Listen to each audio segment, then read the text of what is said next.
So guys, I ended up spending some time with an MG ZS EV and I wanted to share my quick impressions about this vehicle.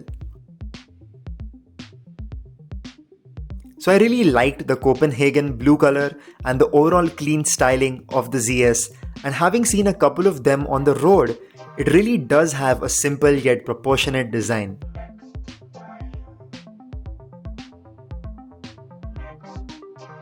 The alloys seem futuristic and the car comes with Michelin Primacy 3STs, which are fantastic tires to have.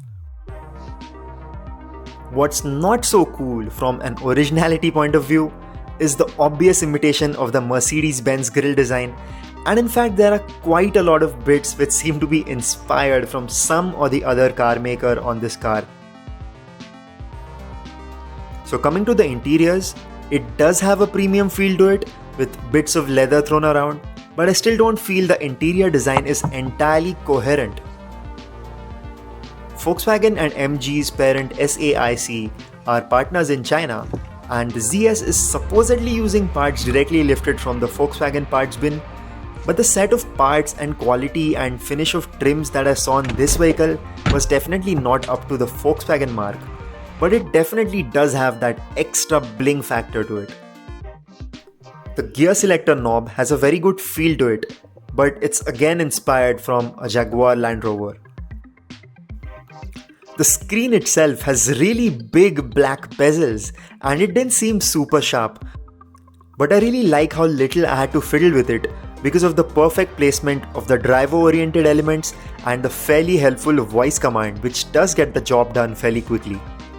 The fonts and the plastic quality was a hit or miss on multiple buttons, with some parts feeling really good like the circular aircon vents, while the steering buttons felt quite cheap. So coming to the seat and space, the driver seat was fairly comfy and electrically adjustable on the top model. The rear seats themselves were fairly comfortable with a good amount of leg room, but I found the seats to have inadequate under-thigh support for a tall person like me.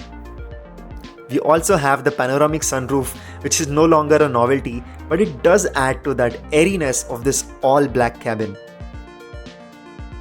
So now coming to the driving experience, and this is where the ZS actually starts getting fun. There's no sound of that loud engine, and when you put your foot down, it just takes off.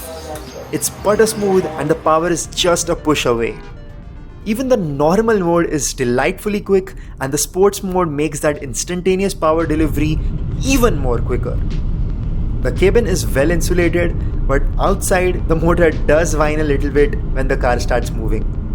So when I took the back seat, I found the rear seat right to be firm and compliant, but when I took to the wheel, I did notice a perceptible bounce to the ride even at moderate speeds.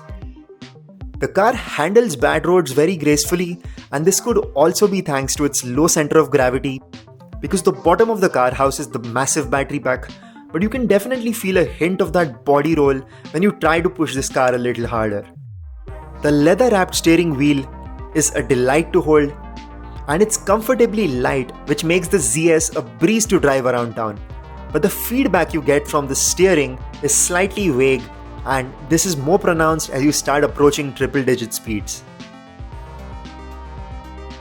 So coming to the braking performance, we have 4 disc brakes on offer, but since this is an EV, braking is never a straightforward affair, as the braking in an electric vehicle is also dependent on the amount of regeneration of the electric motor.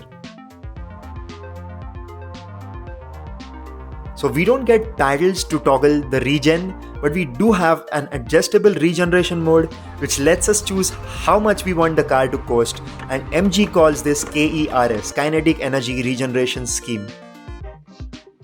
So in level 1 the car is fairly free to coast, while I found level 2 to be similar to the engine braking I experienced on my diesel DSG Jetta, while I found the level 3 to be just too aggressive. So an important thing to be noted about the curse feature as of now is that there's no brake light that gets activated when you're using the curse mode. And this can particularly be disastrous in traffic if the cars behind you are not alert.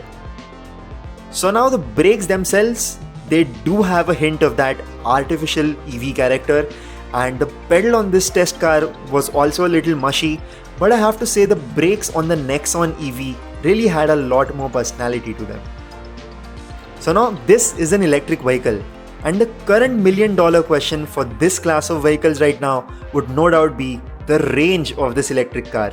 And the car came to me with about 93% of charge, and we had a spirited 24-kilometer ride, and at the end of it we had a 12% drop, which makes me seriously doubt the claimed 312 kilometers of real-world range that this massive battery pack is offering. So guys, this is what lies inside the engine bay of the MG ZS EV. The engine bay itself is fairly empty, with two coolant tanks like we've seen in other EVs like the Kona and the Nexon. And we better start getting used to these electric vehicles, as this is what the engine bays of future vehicles that we're going to see are going to start looking like. The boot space is fairly usable, although the boot is slightly recessed inside and we have a high loading lip. The build quality of the car is definitely not like Volkswagen, but definitely a notch or two lighter.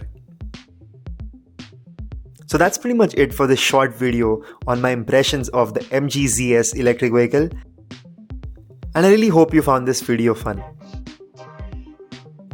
So overall, I found the MG ZS EV a very exciting car with a lot of positives, but if I had to plunge into the EV space right now, I still think I would put my money on the Tata Nexon.